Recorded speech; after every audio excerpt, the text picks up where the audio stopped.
আসসালামু আলাইকুম। দেখেন, আমাদের তো নদী এলাকা না, আমাদের হচ্ছে শুকনো এলাকা। লালপুরে সর্বোচ্চ কম বৃষ্টিপাত হয়। আমাদের নাটোর জেলার মধ্যে, সারা বাংলাদেশের মধ্যে এই লালপুর যে বৃষ্টিপাত কম হয়। এবং লালপুর ভৌগোলিকভাবে কিন্তু লালপুরে পদ্মা নদী থাকলেও আমাদের বাসা কিন্তু লালপুরের শেষ সীমা নাই। তা আমাদের অঞ্চলে কিন্তু এরকম নদী বা ওরকম কিছু নাই।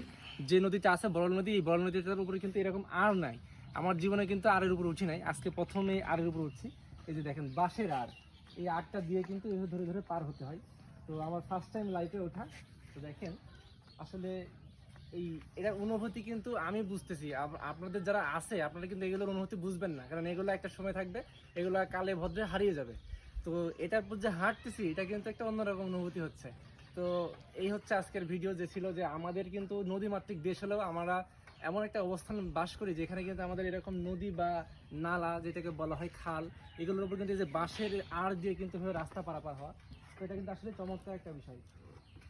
দেখেন আমি কিন্তু পার হচ্ছে, আমার কিন্তু খুবই ভালো লাগছে এবং ভয়ও লাগছে অনেক, যেহেতু বাসগুলো অনেক পুরাতন হয়ে গেছে। আর এই পুরাতন হওয়ার কারণে কিন্তু এগুলো যে কোনো সময় ভেঙে যেতে পারে। তো ধন্যবাদ সবাইকে, আসসালামু আলাইকুম।